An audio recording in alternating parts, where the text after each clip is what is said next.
Bonjour, on se retrouve pour un nouveau Je cause pour vous. Je commence tout de suite avec la première question de Nicolas Willing. Bonjour JC, merci pour vos vidéos. Vous parlez des vis Craig pour remplacer les vis à tête fraisée. Ça c'est ce que je parlais dans le dernier Je cause pour vous. Pensez-vous que ces vis sont compatibles avec le kit Voltcraft équivalent au kit Craig? Alors je peux dire que oui, les vis fonctionneront très bien parce que déjà le forêt qui sert à percer les trous, que ce soit en Craig ou en Voltcraft, c'est exactement le même diamètre, donc il n'y a aucun souci de vis. Voilà, donc tu trouveras des vis de toutes les dimensions utilisables. Tu regarderas dans le dernier Je cause pour vous, j'ai mis le lien d'une boutique, vraiment juste pour vous donner l'info, j'ai aucun intérêt dans cette marque, mais on y trouve toutes les vis dans des packages vraiment faits pour nous et à tous les prix vraiment très très bien placés. D'ailleurs, la question qui suit derrière, c'est la question de David Rondier. Salut JC pour cette vidéo. Alors j'ai le guide d'assemblage de chez Voltcraft. Penses-tu qu'il est possible d'utiliser les vis Craig? Donc vous voyez, on pose souvent cette question. Effectivement, j'ai répondu juste avant. On peut utiliser les vis Craig pour les kits Voltcraft, puisque la vis Craig a une tête plate qui est beaucoup plus sécurisante. Et j'ai une troisième question qui n'en est pas une, qui est un conseil. C'est Michel Denis qui nous donne ce conseil. Moi, je prends maintenant des vis Triton qui sont la copie conforme des Craig. Alors, cherchez un peu sur le site que je vous ai indiqué. Il fait aussi les vis Triton. Alors, vous voyez un peu les différences de prix. Quelquefois, entre Craig et Triton, il y a peut-être des différences de prix plus qu'acceptables ou alors plus intéressantes. Donc, à vous de voir. Donc, à la limite, je vous remettrai le lien ici sous cette vidéo, dans la description de la vidéo. Je vous remettrai le lien de la boutique où on trouve toutes ces vis. Donc sachez que vous pouvez mettre des vis Craig sur des montages Voltcraft et vous pouvez utiliser des vis Triton sur les Craig ou sur les Voltcraft. Vous voyez tout ça, essayez de trouver les vis les moins chères et vous aurez réalisé ce qu'il faut. N'oubliez pas toujours qu'il y a deux types de vis, les vis avec un fin filet et les vis avec un gros filet. Fin filet bois dur, gros filet bois tendre et aggloméré. Allez, question suivante. Mimi-moi. Bonjour JC, aurais-tu des recommandations sur une petite machine rabot d'ego pas trop chère, s'il te plaît? Cette question est une question récurrente aussi, elle revient très souvent. Dans la gamme de prix, on ne peut pas conseiller autre chose qu'une Titan. Ou une de ses clones, mais en faisant attention parce que ces clones qui sont exactement la même ont quelquefois des différences de prix du simple au double, donc il faut faire très attention. Donc dans cette gamme de prix, je ne saurais pas conseiller autre chose. Pour 200 €, je ne saurais pas conseiller une autre machine pour du bricolage, on va dire. On ne peut pas faire des grandes séries avec, bien sûr, sinon ça ne tiendrait pas très longtemps. Donc comme je dis à chaque fois, pour le prix, il n'y a pas autre chose. Donc c'est pas compliqué, si on veut faire, il faut faire avec. Dès qu'on veut passer sur des modèles un peu plus évolués et quitter ce type de format, c'est tout, il faut casser la tirelire, on passe les 1000 €, voire bien plus.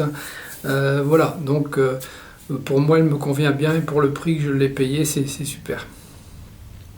J'ai pas dit que c'était une machine irréprochable, j'ai dit que pour le prix et pour ce qu'on doit en faire, pour ce que je dois en faire, elle me convient, elle est pas chère. Voilà. Allez. Une question suivante. André Chopard. Oui, alors c'était une question marrante. André me pose la question où je trouve l'horloge qui était derrière moi sur l'établi la dernière fois. J'ai une horloge. J'avais acheté cette horloge chez Lidl. Ça m'avait coûté moins de 10 € et il voulait absolument acheter cette horloge, mais il n'a pas réussi à la trouver. Voilà, mais bon, ça doit se trouver ailleurs assez facilement. Voilà André. Question suivante. François d'Herbecourt. Salut JC, je voulais savoir ta caisse que tu te sers avec ton aspirateur et le Dust Commander. Est-ce qu'elle ferme avec quoi? Est-ce que je dois en acheter une fermant correctement avec des attaches ou clips? Alors la caisse de l'aspirateur, donc vous avez déjà vu sur mon aspirateur, j'ai une caisse dessus, j'ai un cône d'aspiration Dust Commander, c'est un truc que j'avais payé, je sais plus, moins de 50 €, très pratique. Il faut que ça soit bien étanche tout ça, parce que si vous ne rendez pas bien étanche la caisse où se fixe le cône, les poussières vont partir, les poussières, les sciures, les copeaux vont partir dans le sac de l'aspirateur, c'est garanti. La dépression va être modifiée et ça va pas faire ce que ça doit faire. Le cône ne va pas travailler comme il se doit. Donc le cône doit être bien étanche, bien fixé, étanche sur son support, ça c'est normal. Et ensuite la caisse, ma fameuse caisse rectangulaire, qui est très résistante puisqu'elle ne peut pas se déformer de cette façon.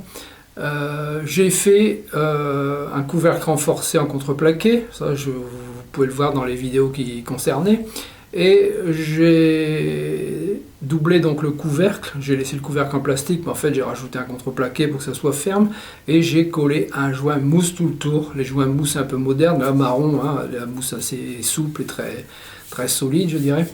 J'ai collé ce joint mousse. Je le pose dessus, je mets en route l'aspirateur, je peux soulever tout l'ensemble. C'est étanche, il n'y a pas besoin de mettre de verrou, de quoi que ce soit. Si le couvercle est bien étanche avec un joint mousse ou autre, hein, quelque chose qui rend bien étanche, il n'y a pas de souci. Il n'y a pas besoin de mettre des verrous pour maintenir la caisse. La dépression va faire son travail tout seul. Voilà, François. Bien sûr, quand vous n'avez pas assez de réponse à ce que je vous donne, dans cette vidéo, rajoutez des questions et j'y répondrai la prochaine fois. Hein. Quelquefois, je pense que ça peut vous suffire et quelquefois, c'est pas assez pour vous. Alors, Jean-Louis, t'es bien. Une petite question, comment s'appelle l'outil que tu prends pour mesurer la hauteur des fraises de ton affleureuse? Alors, cette espèce d'outil en losange, je ne l'ai pas pris avec moi ici. C'est une règle de toupilleur, j'avais perdu le nom. Une règle de toupilleur. Hein, c'est comme un losange. D'un côté, on a les centimètres pairs, et de l'autre côté, on a les centimètres impairs. Enfin, pas les centimètres, les millimètres. Millimètres pairs, millimètres impairs, c'est bien pratique pour régler. Ça remplace les jauges électroniques, là, qui ne sont pas toujours évidentes à régler. Voilà. Donc, c'est un souvenir de mon père, ça, j'avais toujours mis de côté, et puis... ça me vient bien à point. Voilà, Jean-Louis. Une question d'Alzuro. On est encore autour de la Rabo-Dego Titan. Bonjour JC, qu'en est-il de la justesse et facilité de réglage? Le plateau qui me paraît de bonne facture, est-ce de la tôle pliée? Sur la Rabo-Dego Titan, les plateaux sont les tables plutôt, sont en aluminium moulé, injecté, je ne sais pas trop comment ça s'appelle, hein. Les uns l'appellent comme ci, les autres l'appellent comme ça, enfin bref, c'est de l'aluminium, hein. C'est pas de la tôle pliée, c'est de l'aluminium. Le plateau, par contre, le plateau ajustable de la raboteuse, donc en dessous, lui c'est un morceau de tôle pliée, donc là il n'y a pas de problème, ça en est. Mais les tables sont relativement droites, pour les miennes sont droites, certains disent que la leur n'est pas droite, ça peut arriver. J'ai déjà aussi vu des tables de machines dites professionnelles qui coûtent une fortune, qui ne sont même pas planifiées correctement. Et je ne citerai pas de marque parce que c'est des marques très connues. Voilà Alzuro, donc pour cette machine, hein, comme j'ai déjà répondu X fois sur cette machine, pour moi elle me convient bien pour son prix. Ensuite, une question de Jérôme, un peu plus longue la question. Ça concerne les LED d'éclairage.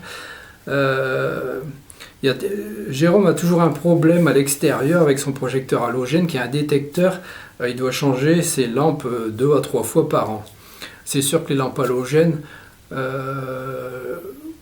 quand c'est monté sur des détecteurs, souvent les détecteurs cafouillent, les détecteurs pas trop chers cafouillent, on s'en rend pas compte parce que soit on n'est pas chez soi, soit on est à l'intérieur, donc on le voit pas, mais ça s'allume, ça s'éteint, ça s'allume, ça s'éteint, on sait pas trop pourquoi, mais c'est toujours un petit peu capricieux ces machins-là.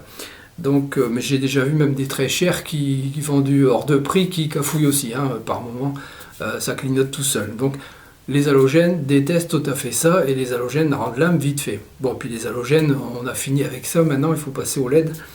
Jérôme me demande, alors il envisage de mettre la même chose que son éclairage halogène en LED. Aurais-tu des conseils concernant le choix de ce type d'éclairage? Il y a du 2000, 3000, 4000 K. Alors ces chiffres 2000, 3000, 4000 suivis d'un K, ce sont des degrés Kelvin. C'est une unité de mesure de couleur, de température de couleur exactement. On utilise beaucoup ce terme en photo, en vidéo. Ça sert à déterminer la couleur de l'ambiance. Hein. Une lampe au tungstène, donc nos vieilles lampes à filament, éclairaient très rouge. Les lampes LED, on arrive à les faire éclairer de toutes les sortes. Très rouge, très jaune, ou alors un blanc très pur. Donc voilà. Alors l'idéal pour un éclairage extérieur, moi je dirais de 6000 à 6400 à 6500 K. Ça te donne un éclairage très blanc, très parfait pour l'extérieur. Le soir, ça éclaire très bien, ça donne tout ce que ça peut. Et au niveau des lumens, la question également, la lumens, c'est une unité qui sert à donner, une force à l'éclairage, la valeur de la lumière, sa valeur quantitative, on va dire. Combien il y a de lumière qui va sortir de cette lampe. Hein, parce qu'on peut pas comparer une LED avec une lampe à filament, hein, une lampe à incandescence. On ne peut pas comparer, c'est pas comparable au niveau éclairage. Donc il y a une unité qui s'appelle le lumens qui sert à donner, par exemple, j'ai des LED qui servent à éclairer mon mur végétal qui a besoin de beaucoup de lumière. C'est des LED qui consomment 7 watts en consommation 220 volts, on va dire, et qui restituent 640 lumens. Donc si tu veux éclairer en extérieur pour ressembler entre guillemets à un halogène, il va falloir des spots qui éclairent très fort déjà.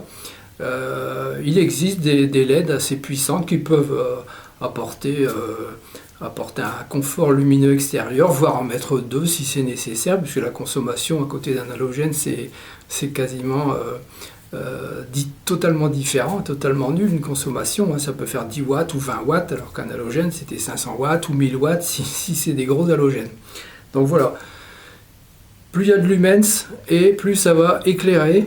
Et les Kelvin, donc les de 2000, 3000, 4000, alors 2000 c'est tout rouge, hein, tout rouge, tout jaune, et au-dessus de 6000 ça va devenir blanc, comme la lumière du jour, je dirais, même plus blanc que la lumière du jour. Voilà. La lumière du jour, on dirait que c'est entre 4 et 5000, et puis quand on a besoin d'avoir beaucoup d'éclairage, beaucoup de lumière, on essaie de mettre quelque chose au-dessus de 6000 K. Voilà. C'est tout ce que je peux dire au sujet de ces éclairages. Ensuite, Martin Delcourt, qui me pose une question au sujet du Fundermax, parce qu'il a vu que j'avais fait le support de la défonceuse sous table, hein, qui est réglable et qui a un support de ce fait pour la tenir à l'envers, en Fundermax. Alors Fundermax, c'est un matériau synthétique qu'on utilise sur les façades des supermarchés, des grands bâtiments, il y a même des maisons qui sont faites comme ça. Hein, c'est des grands panneaux avec des espaces d'1 centimètre entre chaque pour la dilatation. Voilà, c'est ça du Fundermax, c'est un petit peu comme du stratifié, mais très très grosse épaisseur, hein, Chahanon, HPL, Choix, je sais plus, enfin bref, je ne sais plus trop comment ça s'appelle. Bref, ça se trouve pas comme ça dans le commerce, c'est du matériel qui est utilisé, des matériaux utilisés par les professionnels, donc on n'en trouve pas. Moi, c'est des chutes que j'avais récupérées d'une personne qui m'en avait donné quelques-unes, donc j'ai gardé ça précieusement parce que c'est très pratique. Sinon il faut se balader sur les chantiers, ou alors on peut en trouver, mais une plaque c'est très lourd et ça coûte quand même dans les 200 € la plaque, donc voilà, c'est pas intéressant pour s'acheter ça juste pour faire des petits supports de machines. Voilà, donc le Fundermax, c'est un produit qu'on utilise, hein, sur les façades. Voilà, donc Jean-Marie Legrand me pose une question. J'ai acheté une scie circulaire et j'ai l'intention de faire une table de scie, donc pour mettre sa scie sous une table, mais il s'est aperçu que derrière sa scie, il n'y a pas de couteau diviseur. Est-ce très important? Sinon, de quoi je le faire? Sinon, que dois-je faire? Eh bien, c'est simple, pas de couteau diviseur sur une scie sur table, c'est dangereux. Je dirais, si c'est pour couper que du contreplaqué ou du panneau, c'est moins dangereux que couper du bois brut, du bois travaillé, mais du bois dans le sens de la longueur, c'est encore pire, parce que le bois peut bouger à une certaine torsion. Le bois, ça vit, même bien sec, ça peut, une fois que ça se coupe derrière, ça peut se resserrer, et ça peut se serrer sur la lame, et c'est ça qui vous fait des kickbacks, et le morceau de bois est projeté vers vous au niveau du ventre, et vous pouvez vous retrouver coupé en deux avec un morceau de bois qui repart en arrière violemment, hein, surtout sur des grosses machines. Donc le kickback, c'est très dangereux. Il faut un couteau diviseur. Si on n'a pas sur la scie, il faut trouver une scie qui en a. Si on n'a pas, il faut en fabriquer un pour en mettre un sur l'arrière de la lame, qui soit, je dirais, à épaisseur égale, bien sûr, de la lame, parce que s'il est plus épais, quand tu vas couper, ça ne va pas passer. Donc il faut qu'il soit de la même épaisseur que la lame, et voire un poil en dessous, et puis fixé comme il se doit derrière, correctement pour que ça tienne bien. Mais déjà avoir quelque chose qui puisse empêcher le bois de se resserrer derrière. C'est mieux que rien que d'avoir une scie qui n'a pas de protection arrière, hein, le couteau diviseur. Donc voilà, il faut essayer de trouver une scie toujours qui a ce couteau diviseur pour éviter les accidents. Voilà qui termine donc la dernière question. Donc si vous avez des questions, posez-les dans ce Je cause pour vous, posez-les dans les commentaires. Si vous avez des compléments d'information, vous pouvez ajouter à des questions qui sont passées, déposer vos compléments d'information également. Et puis je vous ajoute ici l'adresse où je reçois d'habitude les photos, etc., des montages. Je mets cette adresse parce que certaines personnes n'osent pas poser leurs questions dans les commentaires et préfèrent poser la question par mail ou alors sur Facebook. Donc posez votre question sur cette adresse mail si vous voulez pas mettre de commentaires, et j'y répondrai avec grand plaisir. Voilà, on se retrouve très bientôt pour une prochaine vidéo. Bye bye. Merci d'avoir regardé cette vidéo. À votre droite, une suggestion de vidéo qui pourrait vous intéresser. À votre gauche, les réseaux sociaux, vous pouvez me suivre. Et en dessous, vous pouvez cliquer et vous abonner si ce n'est déjà fait. À très bientôt.